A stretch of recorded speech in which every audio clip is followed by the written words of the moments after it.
Hello बच्चों।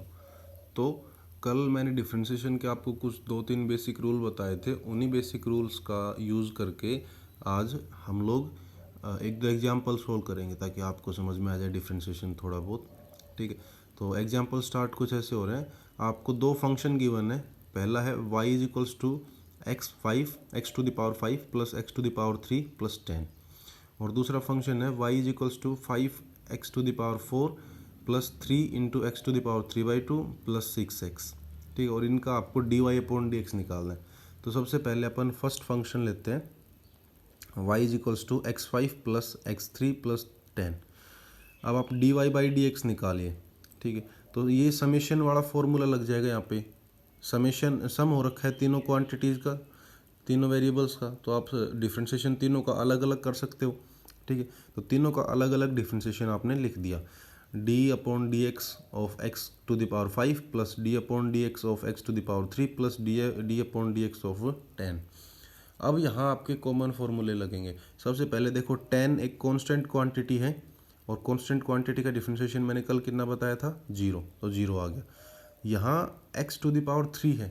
कल मैंने एक फॉर्मूला बताया था आपको, जब फंक्शन आपका y is equals to x to the power n होता है तो आप पावर को नीचे उतार लेते हो और x की पावर में से एक घटा देते हो, बताया था।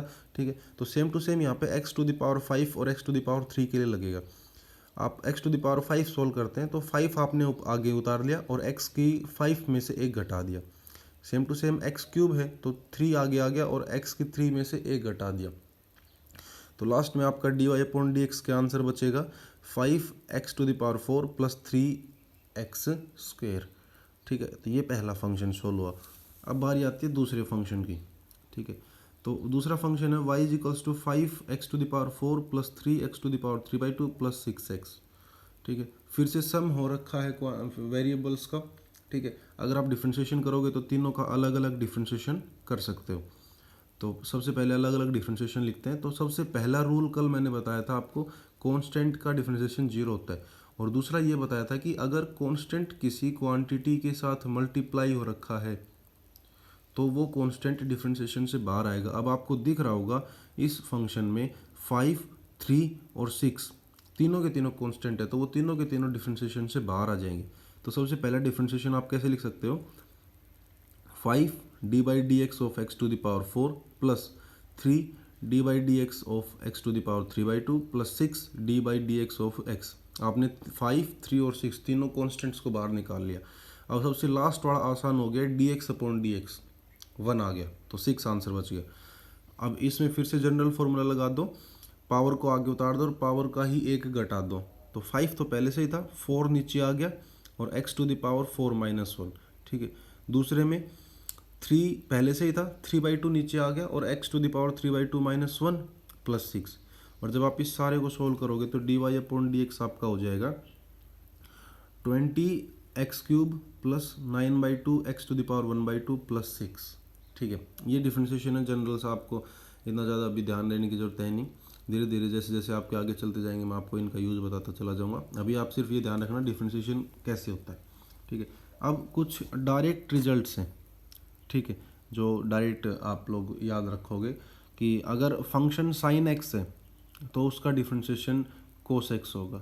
अगर फंक्शन कोस एक्स है तो उसका डिफ्रेंशिएशन माइनस साइन एक्स होगा। ठीक है, अगर फंक्शन टेन एक्स है तो उसका डिफ्रेंशिएशन सीकेंड स्क्वायर एक्स होगा। अगर function y is equals to e x है तो उसका डिफ्रेंशिएशन सेम टू सेम रहेगा। ठीक है, और एक और बात बता देता हूँ कि यहाँ पे सिर्फ एक्स एक्स एक्स चला है, sine x, sine cos x, ten x. अगर यहाँ पे कोई और टर्म होती, सपोज आपसे मैं कह दूँ कि यहाँ सोल्व करके दिखा देता हूँ आपको। मान लो y is equals to sine n x है। ठीक है, अब थीटा के साथ n ऐड हो गया और आपसे कोई कहे कि आप इसका डिफ्रेंशिएशन करो तो d y upon d x है।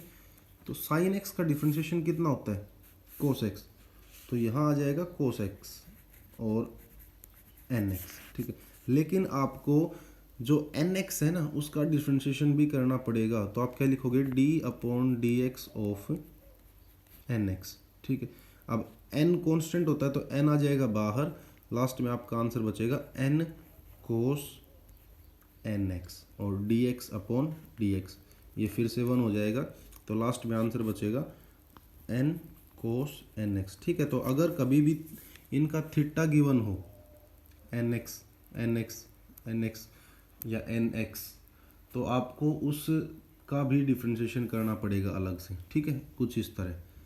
तो ये था आज के लिए, ध्यान रखिए अपना, तब तक के लिए ठीक है, बाय।